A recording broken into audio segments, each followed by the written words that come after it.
Ron, thank you so much for joining us today. Yeah, thank you guys. Thanks for having me.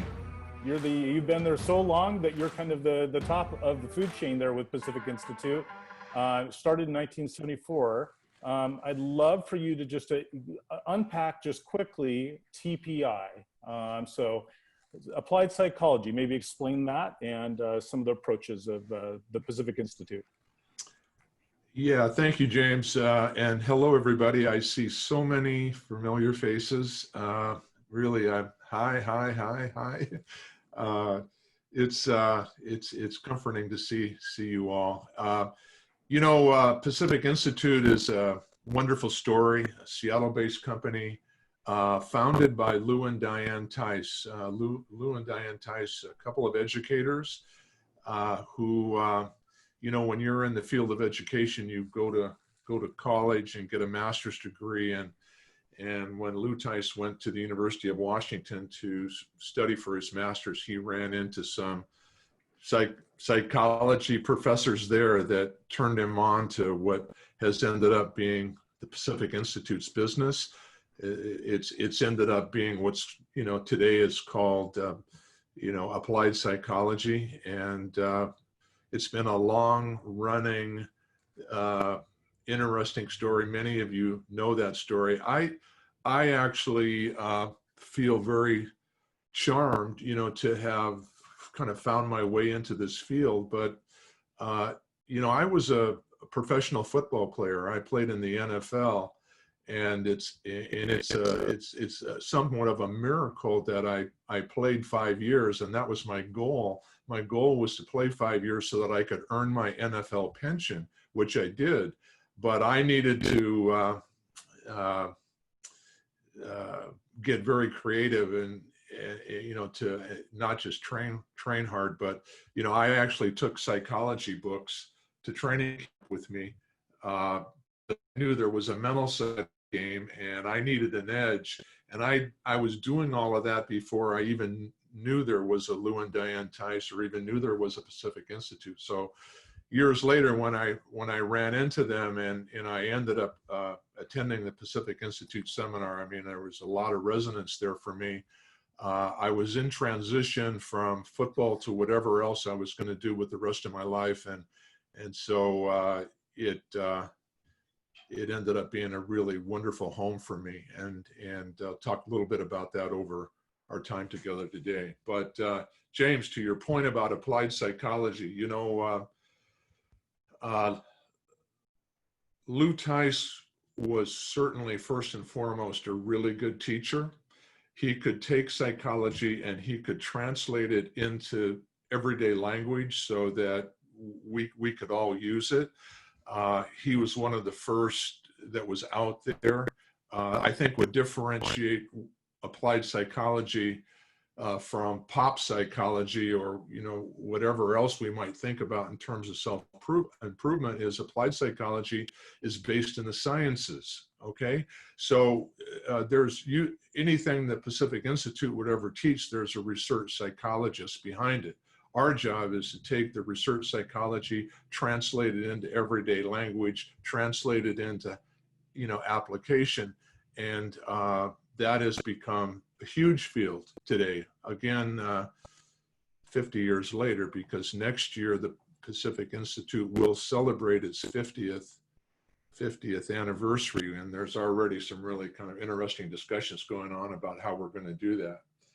So yeah, the other thing I would just say in terms of introducing Lou and the Pacific Institute and Diane, who in many respects was the brains behind the Pacific Institute, is that I came on board. I was a business guy. I was in financial services. I used to like to take seminars for fun and for continuous learning. But when Lou told me, when I went to his seminar, I really liked the seminar.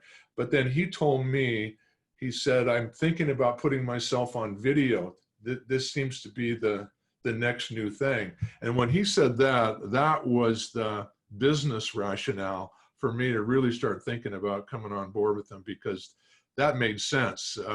And to make a long story short, when Lou put himself on video, then he was able to go from being a Seattle company or a Northwest company to being a national and very quickly an international company, because Lou was not only a good teacher in person, but he was terrific on video, and he was one of the first teachers to master that medium. And so my job for the first 20 years of working at the Pacific Institute was to take that product to market. And so that then over the years, I became a vice president of the Pacific Institute. I was vice president of business development for North America. My job was to support independent contractors. And so I have a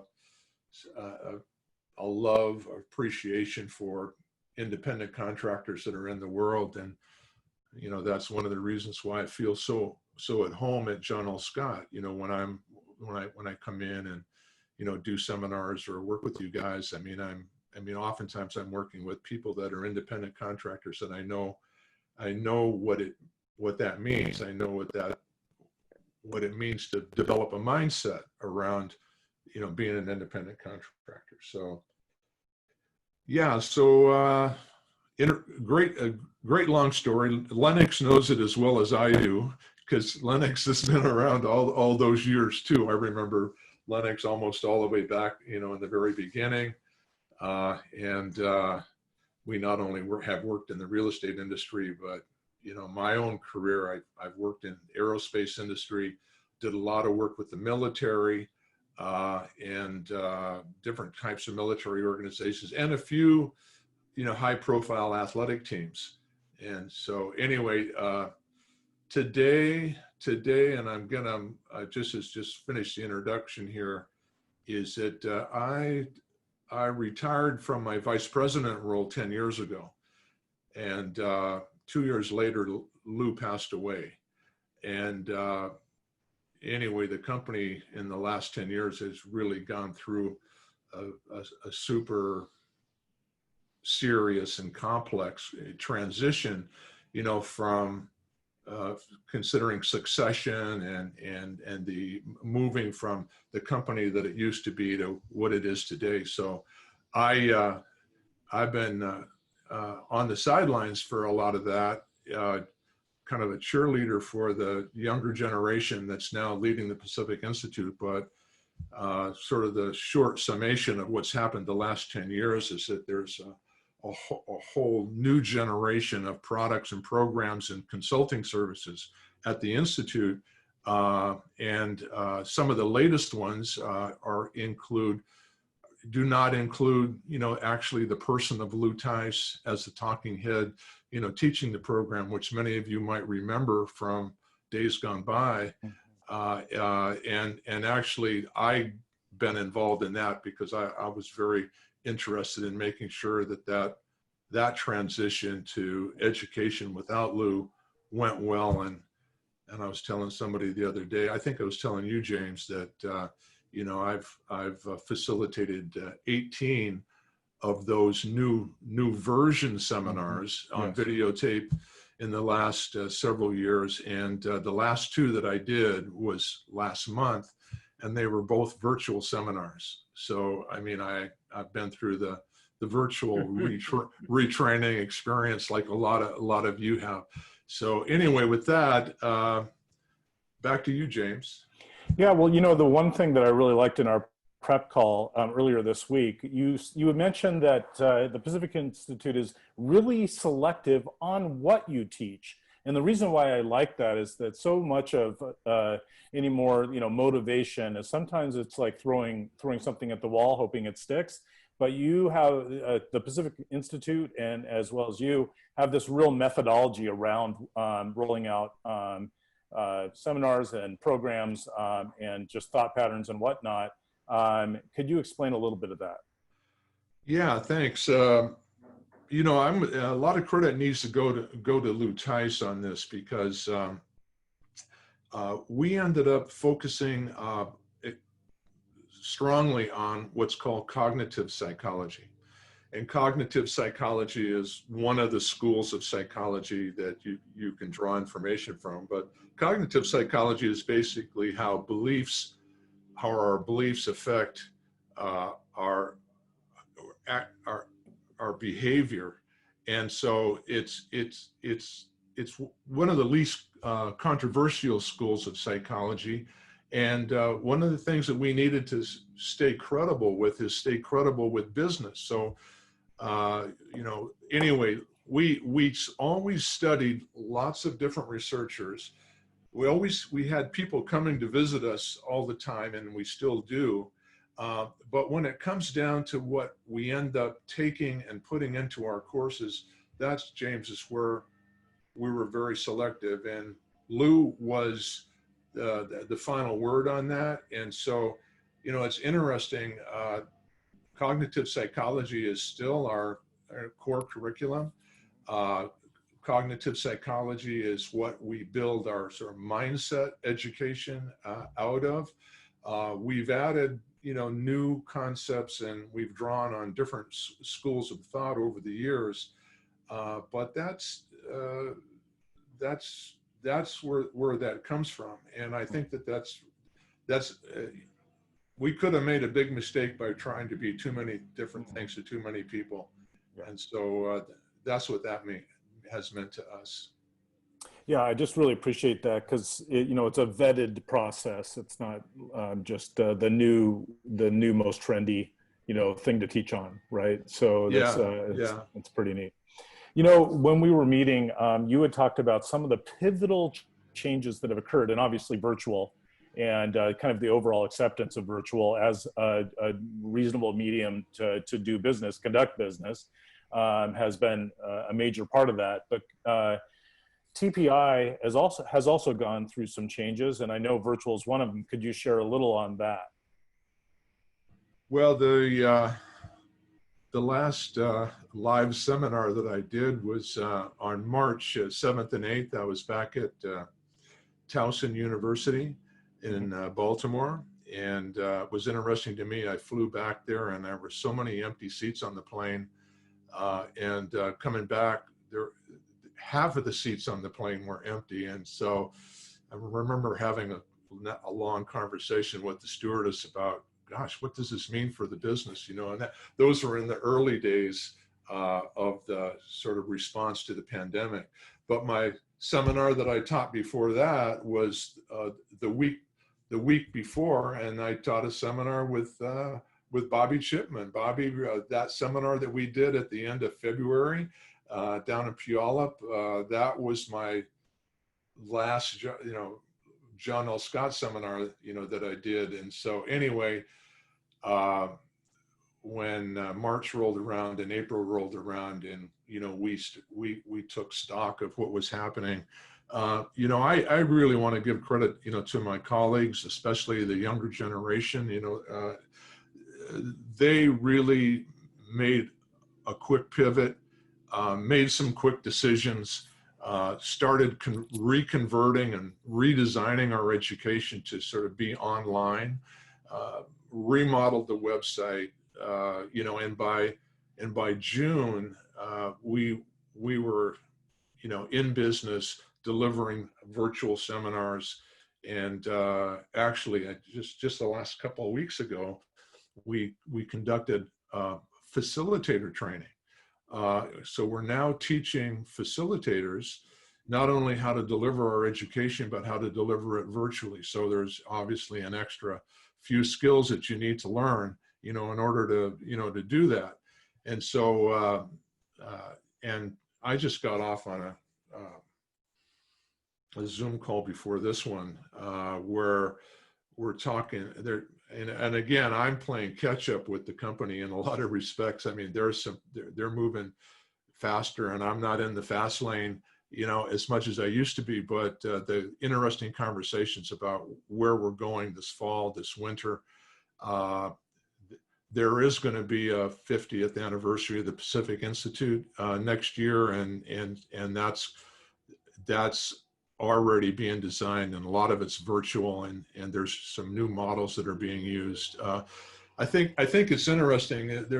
the pandemic has been really tough. I mean, it's been tough in a lot of respects, and it's been a blessing in others. The tough part is there's a lot of our clientele have really been impacted. And we do a lot of work with law enforcement, for example, and there's been special sessions that we've done with law enforcement. And again, I'm not involved in that work directly, but the way the guys talk about it, that there's a lot of law enforcement officers that are in a downward spiral, and we actually have some good education to help folks that are in a downward spiral. So and again, I have so much empathy for people that are in businesses that are especially vulnerable, to the times that we're living in, the restaurant industry, for example, and others. I think I'm in a business, you're in a business, where you're able to stay in business. Now, there's a lot of businesses that haven't been able to stay in business. It does require us to think differently, and we do need to make mindset pivots and changes in the way we think about the business. No question. We all have to do that, but I have a lot of empathy for the folks that are the hardest hit. But the blessing part of it is that Pacific Institute is probably, I'm going to guess, 150 people worldwide today. And we have people in different parts of the world. And we actually come together on Zoom calls, much like what we're doing here today, oftentimes smaller, but our company has become closer because of the requirements of Zoom that I didn't anticipate. I know people, one of the fastest growing parts of our company is in South Africa. And South Africa is now expanding into Southern Africa, the countries in Southern Africa, not just in South Africa. I was on a Zoom call, like I said, just earlier this morning with one of the participants is calling from his Jeep. He's on a safari and he's on the Zoom call and he's in his rig, and it's dark outside because, eventually we lost contact with him, but that's amazing to me, South Africa used to seem like the other side of the world, to me a year ago. Now, I can put teams together from my company from any part in the world. I've got expertise in Canada, I've got expertise in Mexico, South Africa, other places, and I'm sure you're recognizing some of those opportunities as well. The walls are kind of coming down in a positive way within our companies, are they not? Yeah, and there's almost like less silo now because of the kind of overall response around the ability to meet mobily like this. And it used to be that, if you said, hey, let's grab a Skype call or a Zoom call, that was almost like a way to put someone off. And now it's the option, right? So yeah. It's I remember, just oh yeah, we'll grab a Zoom call. That sounded very like, I really don't want to meet with you, but I'll give you 30 minutes, and now it's like, now it's going to be, do you want to grab a Zoom call, or yeah, I'm in town next week, or whatever. It's going to be either or for the rest forever, right? And so, and that allows us so much more freedom. Lennox, I see you. What do you got? Well, thanks. First of all, I just want to give a shout out to Ron and Lou, Diane, Jack, everybody at the Pacific Institute. So just for memory lane real quick, my first Pacific Institute was Lou Live at Sun Mountain Lodge in 1975. And my dad gave me the gift of attending the seminar. Boy, did that ever change my life. Because just the curriculum, looking at all the areas of our lives, the visioning that the program allowed us to step into in those different areas. And But my question is or my comment and kind of a question is the impact the Pacific Institute has made on Seattle. We had Mr. Bihar, the head, one of the leaders of Starbucks on. He went through the Pacific Institute. Mm-hmm. We know Boeing has, Costco, you know, every major, Nordstrom's, every major company has gone through. And I just want to serve this up to you a little bit of the impact. And people ask me, why Seattle the way it is? And I tell them one of the reasons is the Pacific Institute, that all the leadership of all these companies and then the ripple effect through their companies of how you guys helped us get this great foundation of vision and anticipation and just being our best. So I just want to serve that up for you, Ron. Wow. Wow. Thank you. Thank you. That means a lot to me, Lennox. I have a sense for that. You know how I'm thinking about plowing forward, you know, what are my next projects, you know, and what I'm going to do. So when you do a retrospective like that, I mean, it's true. It really is true. And one of the nice things I've gotten to know a lot of these people myself personally over the years. So thank you, Lennox. Emmanuel, you had some thoughts. Yeah, so it's good to see you, my friend. We have world-class education at General Scott. Aaron and Jeff bring some of the best stuff you're going to find in any real estate company. But when we introduced Ultimate Client Relationship Labs, we actually did 7 weeks of alpha testing to see if our theory that Howard and I had would actually come true. And Ron, you remember, you were part of those 7 weeks. We had agents from 4 different offices, never late, always early, stayed for the 2 hours each time, were generous with their time, because we wanted to make sure we included the TPI component into labs. We have 6 videos. I took Ron into the studio. He wasn't terribly thrilled that I did that to him. But I just don't want us to forget that Ultimate Client Relationship Labs aren't just these books and the videos of the education, but it all starts with mindset. It all starts with what we say to ourselves and how we show up. And so TPI is a fundamental, integral part of Ultimate Client Relationship and Ultimate Client Relationship Labs. And I want to thank you because you're so instrumental in that. And we've put out something that very few real estate firms could even envision, let alone execute on. So thank you. Yeah. Thank you. Thank you, Emmanuel. It's been fun. It's been a fun ride. And yeah, here we are again. You know, I think one of the things that I think I mentioned it, but just I want to say a couple more things about the fact that why I like working with John L. Scott. One of the reasons, well, I've known Lennox for such a long time, and I've followed the company for such a long time. And yes, you are one of those companies in the Seattle area that are a premier sort of leading edge company. But, you know, I like the fact that I'm oftentimes working with a group of independent contractors. I identify with, you know, with the agent, you know, with the broker. And it's been really satisfying for me to see people get it all together. And so get it all together is, you know, there's a mindset. There's a certain mindset that's required, you know, to be successful as an independent contractor. There's a lot of things to master. You know, you've got to master, you know, your knowledge of the real estate industry. You've got to master, you know, the art of being in business. You've got to know how to sort of build neighborhoods, campaigns, and you've got to get up and you've got to be, you know, the leader and the motivator in your business every day.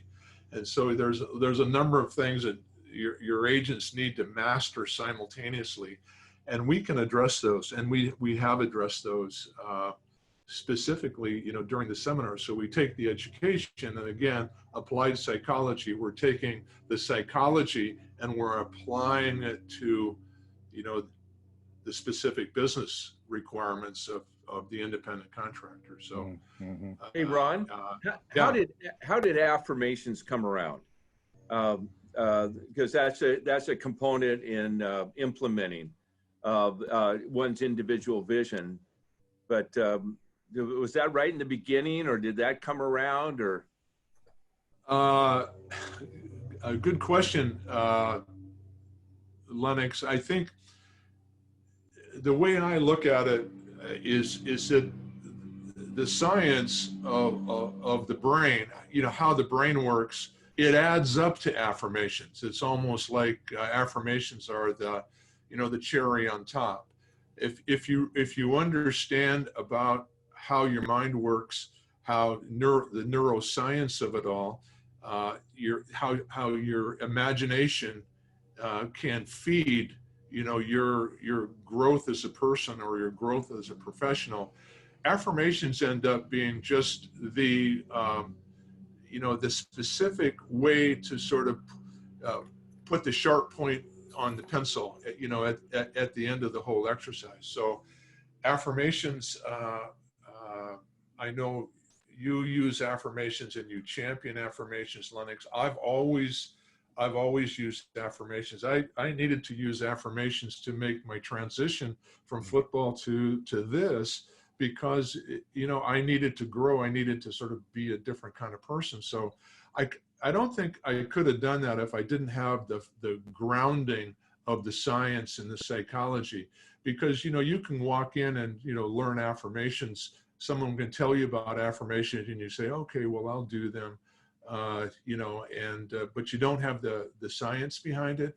I'm not sure that you're able to develop the practice. And the practice of this information is as important as the information itself. But anyway, the other thing I would say about affirmations, Lennox, in terms of your question, is that their affirmations have been around, and who knows where their origin is. I think the origins might be in prayer, in our religious traditions. But the psychology of it is that is the way to sort of mobilize the brain power that we have, and that's how it fits in our seminars. Well, and Howard reminded me that Brian Buffini attributes TPI for his mindset and early success. And obviously Brian's a huge, guy on affirmations. I know I attended my first TPI back in '95, and then I had my little, at the time, 10-year-old join a weekend TPI as well. And he remembers distinctly learning all about mindset at a young age. So it's not just for adults. One of the things that we talked about is the new self-study courses that you have brought online recently, and one of them that there was two of them that are really jump at me, and one is your Invent series around inventing your future, inventing your fitness or wellness, right? And it'll be interesting to see how those catch on, but maybe you could unpack just real quick around the Invent courses, and then secondly around this new course called Thought Patterns for Higher Performance 5.0.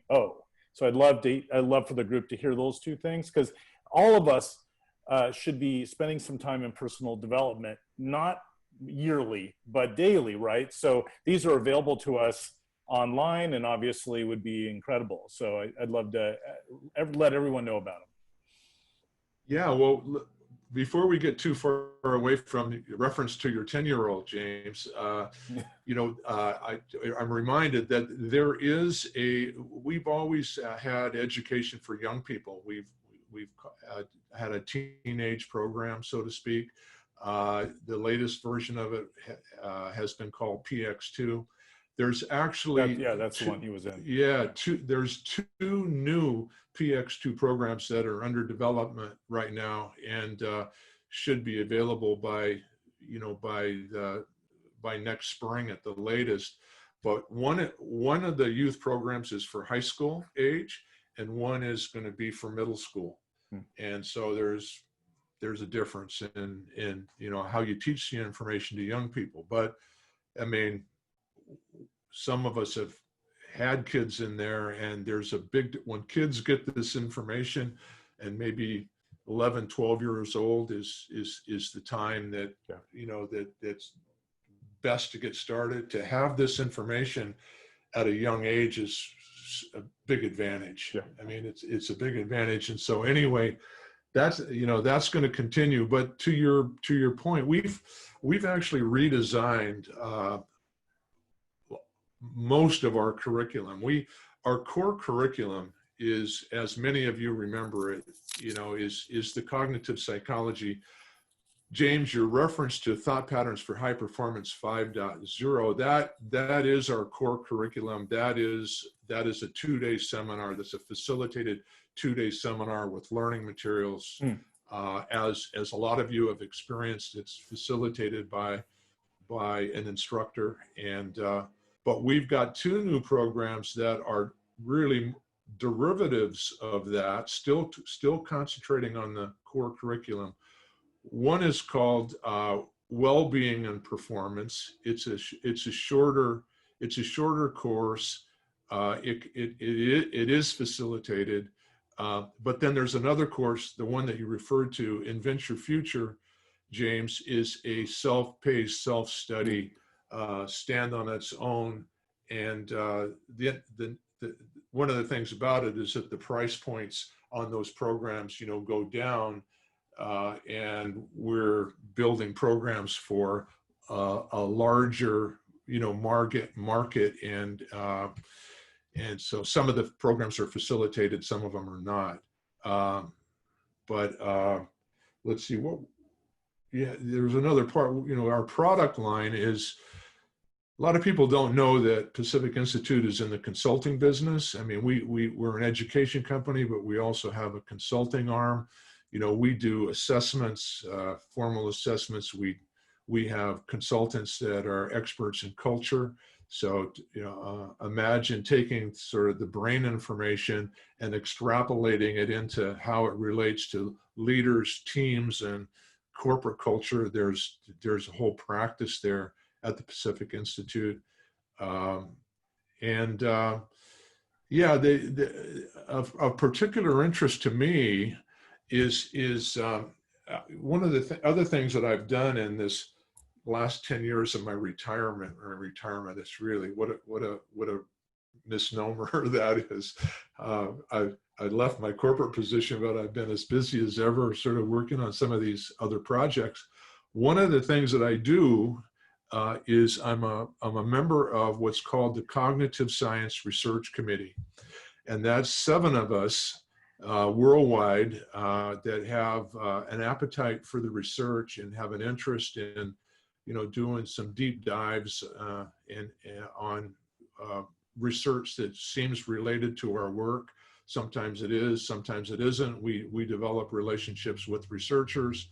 And again, our job, in the applied psychology part of it, is that we take information that we like, we translate it into education, but then we double back, to the researchers, and we teach it for them, or we invite them to sit in on our seminars, and we say, did we get it right? And so, most of the time we do, but sometimes it needs to be corrected. But anyway, that being said, one of the areas of information that has a special interest to me is well-being theory.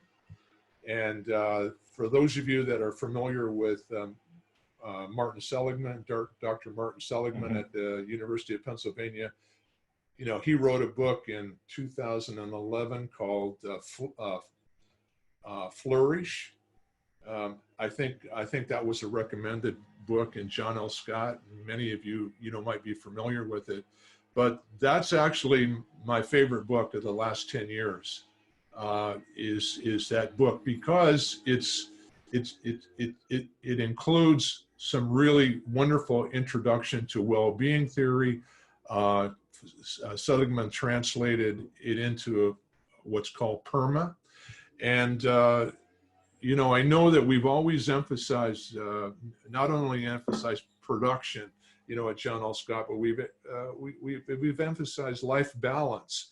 And to me, well-being theory represents kind of life balance 2.0. And so there's a more sophisticated way to look at, having balance in your life, and going for life satisfaction. And it's in that curriculum. Now, we have well-being that are built into some of our new curriculum. Myself and some others, we actually do extended learning courses on well-being theory and PERMA. I like it a lot because, I mean, I actually practice it, and I find that it really is life-giving, and it gives you a higher order of what happiness is like in your life. So anyway, maybe we can just share that screen. We can go to one slide, and I just want to show you something really quickly here. You might be familiar with it. Who's got the, James, who's got the I'm putting it slide? up, Ron. Nick, okay. Yeah. Can you see it? Yeah, there you go. PERMA,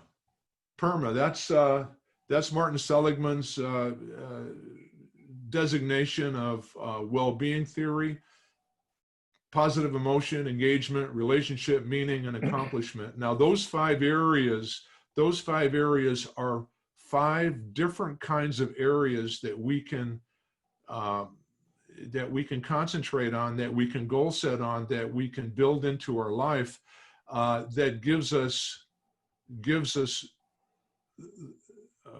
a great bang on our for the buck on our sort of our life satisfaction. Let me start at the last one, just because accomplishment, which is sort of obvious, but you know, we're in business to accomplish things, to achieve things. We have goals, and you know, so there's joy, you know, in the quest, and you know, we all, you know, they can be big accomplishments or little accomplishments, but for the most part, we're setting goals for their own sake. For example, Lou Tice was a very successful businessman, and he left the legacy that Lennox was talking about. But the interesting thing with Lou is that Lou had other things that he was interested in. You know, for example, he owned racehorses. You know, he owned racehorses, and you know, for a lot of us, we go, man, pouring a lot of money into that. You know, he's spending a lot of time doing that, but it gave Lou a lot of joy. I mean, I think this comes from Lou's life as a boy. He kind of grew up on a ranch, and when Lou finally won the Longacres Mile, which is, you know, one of the top achievement, you know, for a horse owner in the Pacific Northwest, I don't think I've ever seen Lou happier than when he won the Longacres Mile. And you know, Lou and Diane themselves, you know, they had 11 foster or adopted kids. They raised 11 foster or adopted kids. That is quite an accomplishment. And so so we all need to find what kind of thing that we want to have in our life that represents accomplishment. Meaning, I'm going to just jump up here. Meaning, that's kind of obvious too. We all need to have something that we're interested in that's sort of bigger than self. This is oftentimes our religion or our spirituality, our life purpose, our passion. I mean, you know, I'm super grateful that I was able to find the Pacific Institute and find a career here, because that gives great meaning in my life. When Lennox says the kind of things he says about the Pacific Institute's legacy in the Pacific Northwest, I mean, that brings real joy to me. Relationship, and we know that relationships are important. I'll just mention this right now, sort of knowing, just kind of keeping an eye on the time. Is that one of the next areas that we're going into with our research committee is what's called the social brain. And there's a whole lot of research that's coming down the pike about that falls in the category of social brain or social intelligence. And there's, you know, this is where other people are important, you know, where we refine, you know, our acts of kindness and generosity, warmth and intimacy. We have an advisor on to our company. Her name is Dr. Amy Young. She's at the University of Michigan, and she is, social brain is one of her focuses, and she's talked to us about belonging, the sort of the psychology of belonging. And the latest book she recommended to me was a book that I recommend, which is called Dignity by Dr. Donna Hicks, who's a professor at Harvard. Dignity being that, you know, it's a whole, it's philosophy as much as it is psychology, but how we're all born with dignity. And she makes a really interesting distinction between dignity and respect. That dignity is a birthright. Respect is something that we earn, you know, and so my own prediction is that if cognitive psychology was sort of the emphasis over the last 50 years, especially with us, social brain and what comes out of understanding this, the social characteristics of the brain, is the next 50 years. And God knows we need it with everything that's going on. Engagement is a wonderful concept. I totally identify it from my athletic career. Engagement is something where you're completely absorbed. You lose sense of time. You're not self-conscious. I happen to be a gardener, and when I'm in the garden, I can get completely absorbed. All of these areas, by the way, are not only good for you mentally, but you know, they're good for your health. They're good for your immune system. So engagement means different things to different people. My wife Callie is a craftsperson. She's really an expert card maker. She can spend time, you know, at her table, sort of working out, making cards. She can spend hours there, and she has no idea of the time flying by. So Martin Seligman, for example, he talks about it in his book. He's a bridge player. He's a high-level competitive bridge player. So bridge, chess, piano, and again, you know, I go back to my athletic career that, you know, all those hours of practice, you know, added up to being able to be, you know, engaged on game day and just, you know, lose yourself, you know, in the contest. And finally, positive emotion. Positive emotion is kind of obvious in a way, but there's the one thing that we know about emotion is that negative emotion has a bigger wallop than positive emotion. So we need to spend more time focusing on the positive emotions. Lennox, that's another reason for the affirmations on positive emotions, because we're trying to tip the scale, you know, in the positive direction. And yeah, so Ron, we have a couple questions out there, one from Facebook and one from Zoom. Nick, could you ask the question you have there? Yeah, thanks, James. Great stuff, Ron. Here's a question that we have. What is the most impactful business lesson you've learned in your career? Impactful business lesson. You know, I worked at the Pacific Institute for 20 years. I left for 7 years because I felt like I needed to change. I worked as kind of a freelance consultant, and I came back to the Pacific Institute, which is now I've been back for almost another 20 years. I missed the lesson that I learned was I could certainly operate as an independent contractor, as an independent consultant, but I missed the family aspect of company. And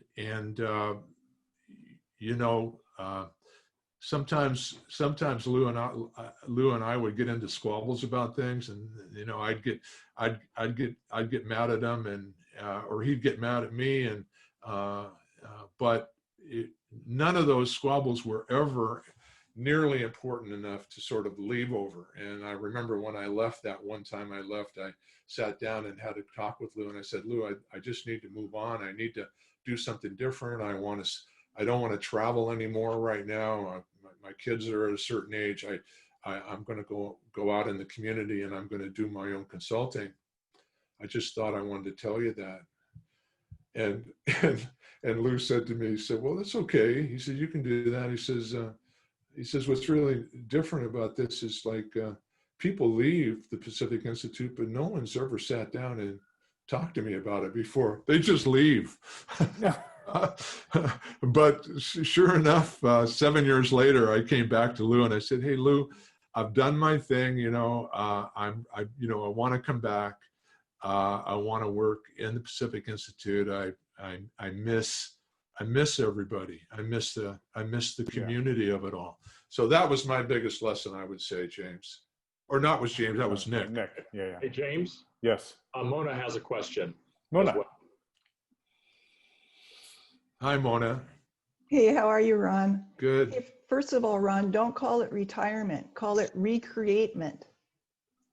I'm with you. So I was exposed to Pacific Institute when I was a probation counselor for the city of Seattle back in the 70s. Wow. And one of the things I really remembered that Lou would say was, do the right thing. And with kids, be an example to do the right thing. And then I actually have kept this. I still have this. And it was the right thing. Be honesty, accountability, fairness, tolerance, civility, and kindness. And those were Lou Tice's words. And you still have that. I still have that. Yeah. So I just wanted to share that. Yeah, thank you. And you don't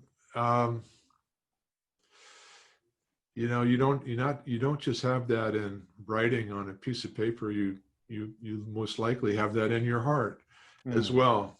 And Lennox is flashing the Smart Talk book, Lou's Smart Talk book. But also too, Ron, wasn't Lou involved also in working on gang violence and hunger projects and things like that too? Yeah, I don't remember hunger projects as much as gang violence. Yeah, I mean, we were very involved in California, in South Central LA, especially when Pete Carroll was the coach at USC. We went down and did some projects with him. We gave away a lot of education in South Central LA, and yeah, we've got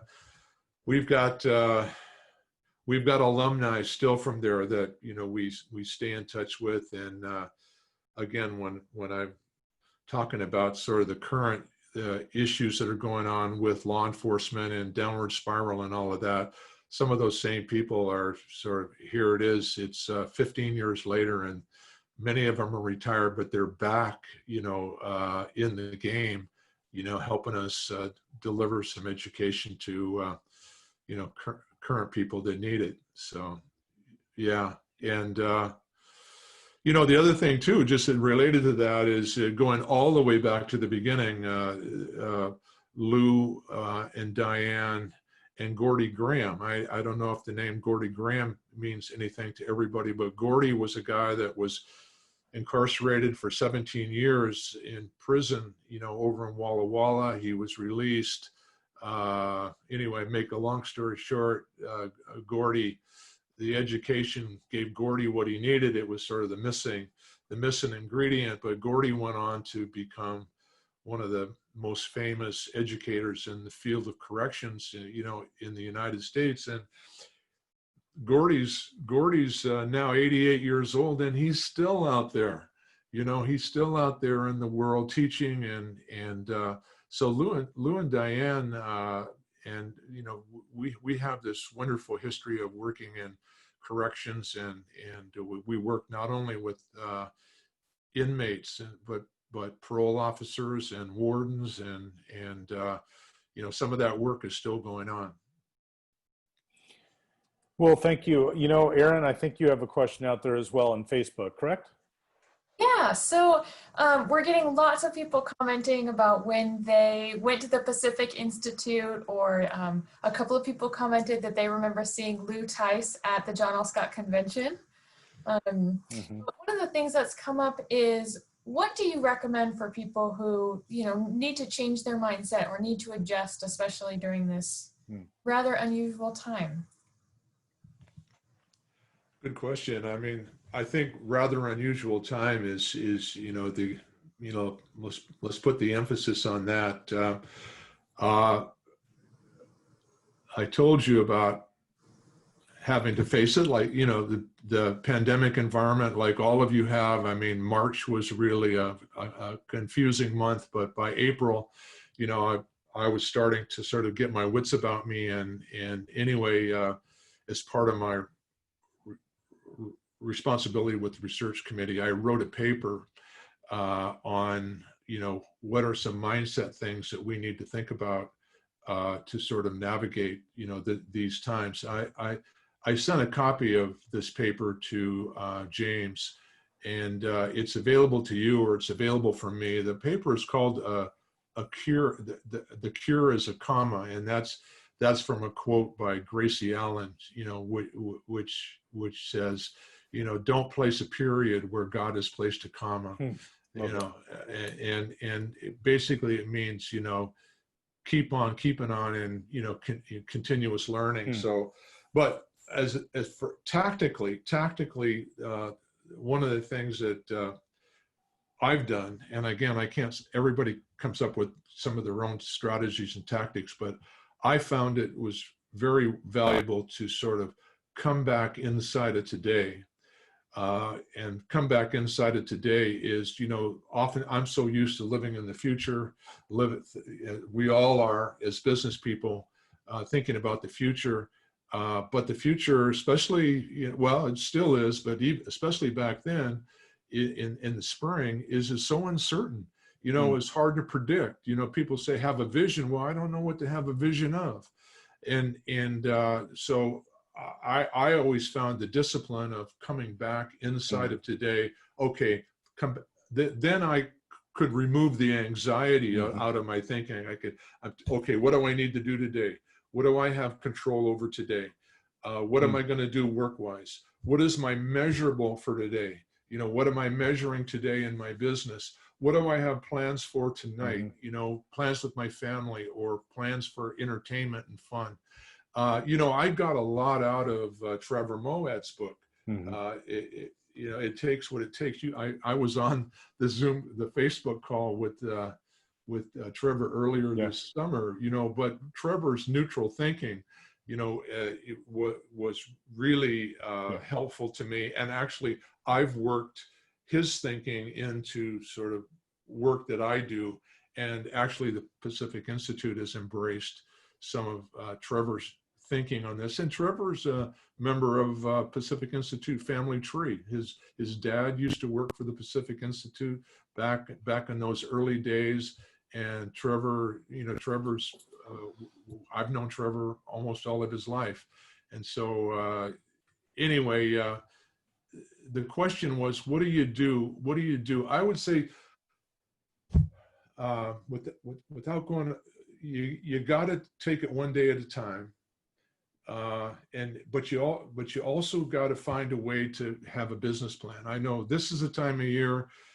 This is the time of year I do my business plan. I know this is the time of year a lot of you guys do your business plan, or you're encouraged to do your business plan. But when you look ahead, it may be fuzzy and foggy and confusing right now. Like, I don't know what winter is going to look like. I don't know what next year is going to look like. But the thing is that this is where part of the mindset thinking is that we need to use our imagination and our creativity to design the life that we want to move into, the style of business that we want to move into. It starts in our imagination and then works its way out. And we talk here, we don't talk about the new normal here as much as we talk about the next normal. The new normal, you can say, well, who knows what the new normal is going to be? Well, let's talk about the next normal. Mm-hmm. You know, I know that I have some things that I can say predictably about the fall, about the winter, you know, about next year, that I can build into my business plan. You know, I've told you that we've remade our curriculum, we've remade our business in a lot of ways. So there are some things that I have control over, but it would be a big mistake, to say, well, with the pandemic going on and with all of this uncertainty, and everything's unprecedented, you know, I think I'll wait to do my business plan. I think I'll wait until something more definitive shows up, and I think that that's really a mistake. So you can make a business plan and you can modify it as you go, but it's important to put those stakes in the ground. Well, Ron, thank you so much. We could go like 3 more hours on these concepts, and you have, yes, Lennox. I just want to add one more thing in. So I got Lou Tice stuff all around me here in the office. So I haven't just gone through once. I go through the Pacific Institute about every decade, because you're just different age in life, and different things come up for you, whether it might be family or spiritual, whatever it might be. So my day book, where I write my notes, in the back, I've got my affirmations. And I've got 2 pages of them, and every decade I kind of go through them and I adjust them. Whenever I go out for lunches, everyone else is always 5 minutes late, so I just get my affirmations out, read them. And, that's classic. Hey, Lennox, here's my.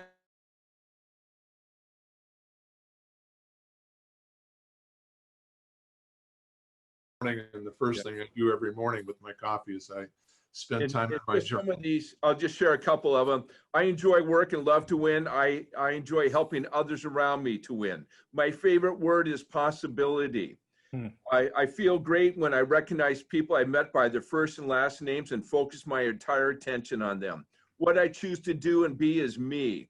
Success to me is being connected with others, participating, analyzing, creating, implementing, and accomplishing. I have so many, and then personal ones also in here, but I just want to share that with the group just to add to the conversation. Oh, yeah, thank you, Lennox. Lennox. I would say, Lennox, I'm a retired person with an ongoing purpose, clear goals, and boundless energy. You know? So, hey, so check this out. So Barry has a comment, but it's the top of the hour. So this is a huge risk for me to let Barry start. But the fact that he said he has a comment, I want to honor that, Barry. So go for it. What's up? All right. Hey, Ron, this is Barry, buddy. Hey, Barry. And thanks for kind of setting that up, James. Yeah, you got set up there. But I did make a comment about the journal, and Lennox kind of jumped on that too. Ron, I think one of the things that you and I've talked about many times, I'm on my 6th journal now, by the way. All right. And I think right now, one of the things that comes to mind for me at a time like this is the affirmations, and the joy that I get out of that sets me up for the morning, and it sets me up for the day. So thank you for reinforcing that. And Lennox, thank you again for sharing that. I can't say enough about you, Ron, and what you brought to the table for me personally. And one of these days we'll get out on that golf course like you and I've talked about, and let you see how bad I really do play the game. So Yeah. I'm ready. Well, Barry, can we all agree that was like clear, concise? Thank you, Barry. And actually Lennox threw out that, stating positive daily affirmations keeps the conversation alive to be our best and in our heart. So that's a powerful part of affirmation. We've got so much more we will talk about, but today we thank you so much, Ron, for joining John L. Scott's Facebook Fridays. Thank Honestly, you, guys. I mean, thanks. Great to see you all. Thank you. He's a wolf in sheep's clothing. He's calm, gentle, and then powerful at being a catalyst for change, and is such a champion for John L. Scott. And thank you. Thank you for joining us, and we'll have you back. So special thank you to each of you who have joined us on Zoom, as well as I'm sorry, I just got interrupted there. On Zoom, as well as Facebook. Next week, we're going to have Kellen Porter, our new owner of John L. Scott Southern California, Newport Beach, Costa Mesa, and his team of owners. And so we wish each of you a wonderful weekend, a profitable, a prosperous, and a purpose-driven real estate business as each of us play our role in living life as a contribution. Thank you. Thank you. Ron. See you guys.